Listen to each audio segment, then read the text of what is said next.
Attack of the Pyroraptor. If we're able to get a Dominion Pyroraptor, that would mean everything. That would be humongous. 15% chance, please. Hey guys, it's Sandra. Welcome back to Jurassic World, the game One Life series where if a dinosaur dies, it dies for good. Now, I have recorded a One Life episode before, like literally 2 days ago I recorded a One Life episode, and the screen recording vanished from my phone, so that was very sad. Which means basically we have a lot of things to catch up on, don't we? In terms of progress, there is quite a bit of progress. If you take a look at the creatures that we have, one huge thing that we got in the episode that was unfortunately lost to the screen recording RNG gods is this guy right here. Coolosaurus, which we did in fact get in I think one of the other episodes. It's an amazing creature, absolutely amazing. I was very lucky to get this. I believe the chances of me getting the Coolosaurus was like somewhere in the ballpark of like 8%, something like that. I was very lucky to get this guy, and it's a very good addition to our roster, of course. But that wasn't all. We got a few other things which I will be showing off in this episode. So let's get right into it with the hatchery. Monolophosaurus is the creature that it's a new rare creature. I just unlocked it.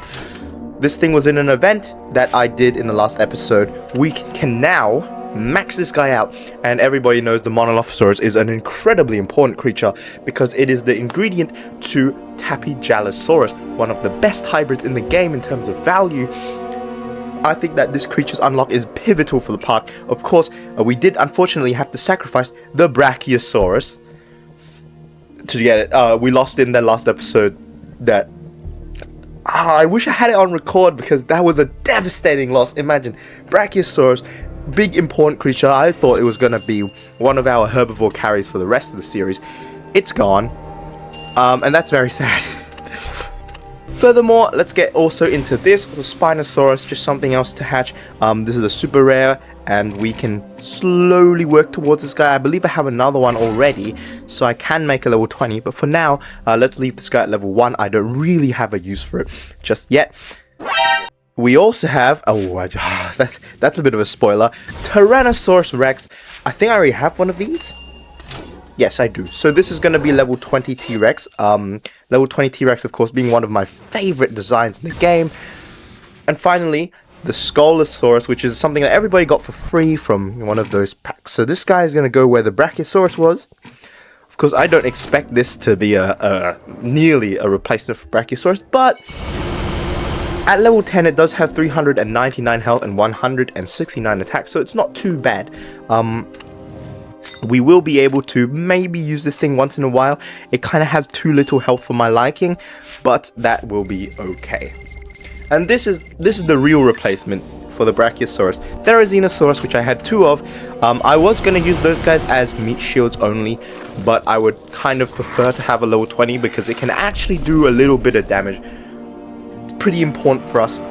Therizinosaurus, there you go. So that was that for the progress. The first thing that I'm going to do in this episode is get a level 20 T-Rex, because I believe that this is a great addition. It also looks very cool. I would much rather have that than risk losing my level 10 T-Rexes, which are a lot more fragile. Oh my, please. That's 3 fails already. Are you serious? There you go. That's better, isn't it? That's better, isn't it? So level 20 T-Rex, 743 health and 284 attack. This creature does exactly what it says on the tin. It will kill the herbivores that you need it to kill. It will tank up what you need it to tank. And it probably isn't going to be too easy to kill. And also, it looks very cool. This is my favorite design in the game. Level 20 T-Rex. I love its stripes. I love the colors and everything. So that, I think, will be that for the new progress. That is going to upgrade our roster quite considerably, the T-Rex, actually. Let's take a look at what it looks like now. Of course, Dominion Pyroraptor is first, Pterodactylus, Prestogis, Tanicalagrius, nothing special there, nothing too surprising. The Coolosaurus stacks up there as my 5th strongest creature, which is amazing, wonderful.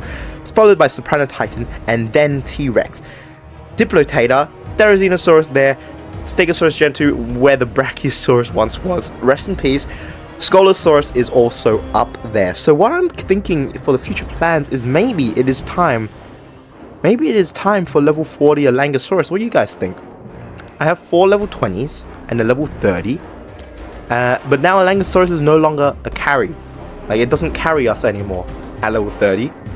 Should I or should I not make a level 40 Alangosaurus? Because if I do, then it will have like the same stats as Sopranotitan right now, and it will be very decent. But at the same time, I already have a lot of carnivores, so who knows? Anyways, let's get into today's events. 2 events today, very, very big events. Pyroraptor, Attack of the Pyroraptor pack, 15% chance of getting a Dominion Pyroraptor.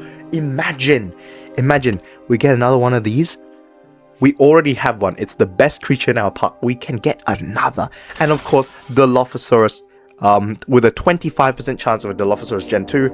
I don't have one of these yet, so it will kind of just stay at level 10. Not particularly useful, but it is still a good addition, so I would definitely not shake my head at it. So let's go ahead and do these events. It should be very easy. It's only one creature, and can I have a spoiler alert? This Dilophosaurus event is a lot harder than the Pyroraptor event. Let me tell you that. So this guy's decided to go for nothing. That means I'm just gonna go for 3. If it goes for 2 block, so be it. It can tank another one though, I guess.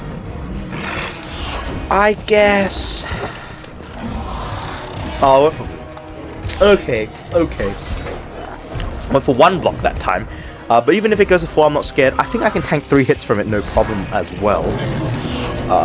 Yeah. And I don't think it went for 4 blocks. Let's go for 5. And there you go. Dilophosaurus Gen 2 taken out without a single loss. We just have better amphibians. In terms of 1v1, should be unlosable. Okay, so we had a 25% chance of a Dilophosaurus Gen 2. We did not get it. We got a regular Dilophosaurus, which is quite sad. However, I do not mind, as long as that means that our luck for the Pyroraptor is much higher. This is important, bro. Come on.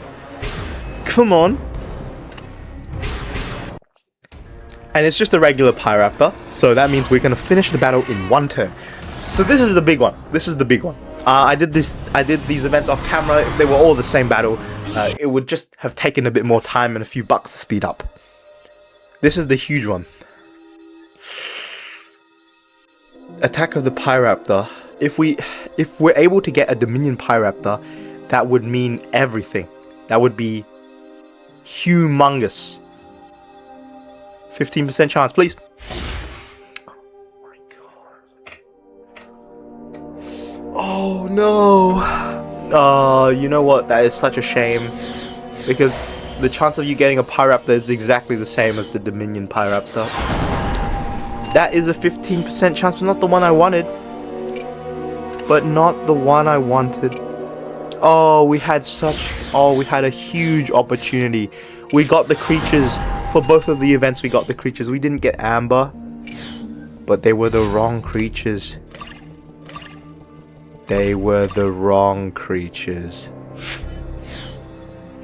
Oh, man. But you know what? No need to be too dejected about it. They were good opportunities, but they were not be-all, end-all. We will have other chances to get better things. And now Huskins wants us to do Battle Stage 31, which unlocks the Zhangopterus, and who am I to decline? This battle, yeah, as with all other battle stages, it can be pretty much done by 1 creature. Do I want to give the T-Rex a debut? I think so. You guys already saw the Coolosaurus, yeah? It's time for T-Rex, yeah? Let's go in with that. T-Rex, Pyroraptor, and... well, I really don't need the Pyroraptor. I think T-Rex can do it alone because it can one-shot this Zhangopterus with all of its glorious attack, 284. And yeah, just look how cool this creature looks in the battle arena. My goodness. I remember when I was a kid in 2016 and the Gaming Beaver's Jurassic World the game series had just begun, and back then his top 3 creatures were T-Rex, Pteranodon and Microposaurus. I remember that very well. I used to watch every single episode. I was 8 years old at the time, and it was the most hype thing ever because the T-Rex looked so cool. All of the other creatures were also pretty cool, but not nearly as cool as this guy, and it had so much. It was so strong back in those days. Nowadays, of course, T-Rex is still a useful creature, but it's not, I would not even call it close to the same caliber. Unfortunately, I've kind of lost track of this battle a little bit, so I think we'll just do the safest play possible and sacrifice Argentinosaurus. Goodbye, buddy. You will be sold. And of course, the way we battle in One Life is just like this, just like this. There needs to be a creature that you throw away if anything goes wrong. It's gotta go. And in this case, that creature was Argentinosaurus. So it will have to face the consequences for my lack of attention to this battle, which is a shame. But I mean, what can you do when you are a weak creature like you, Argentinosaurus? So I'm gonna go for 7, and Supersaurus is gonna be dead. That's gonna finish the mission. By the way, you guys like my new haircut? Not bad, is it? I don't think it's so bad. Usually my hair takes a little bit of time to grow, right, before it starts to look decent again. This is pretty good. This is pretty good. Anyways, Zigengopterus unlocked. I already have a few. I have one. Do I have one in the park? No, thanks. Do I have a Zigengopterus in the park? I do, at level 20. So we can make a level 30 Zigengopterus.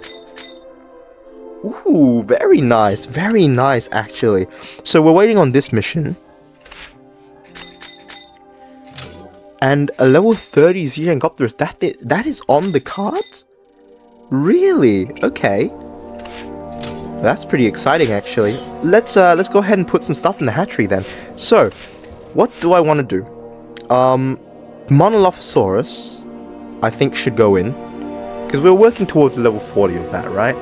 We're working towards level 40 Monolophosaurus and Tapijara. In this slot, either Spinosaurus for a level 20, or we can start working towards the level 30 Zigengopterus. Now, usually, if I was on a normal profile, I would recommend Spinosaurus, because balance, right? Balance is not a thing in One Life, because there's no point in having a balanced roster if you're going to sacrifice 2 of them every battle. It's just a waste of resources, right?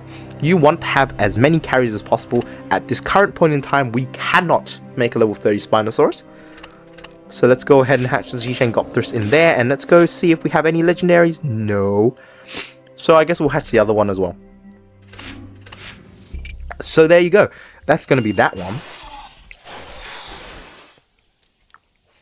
Our next point of call is the Elangosaurus. So, of course, the decision is whether we should make a level 40. I think yes. As good as a level 30 Elangosaurus is, at this point in time, it is nothing but a role player. It has 266 attack. That's a lot of attack. Almost as much as T-Rex level 20. But it's outclassed by that. It's outclassed by Soprano Titan. It's way outclassed by Pyroraptor. If we want to do anything, if we want to make progress, we need to keep on shooting for that strongest creature, the new carry. So let's go ahead and work towards a level 40 Elangosaurus, and we should, if I play off camera, have that by next episode.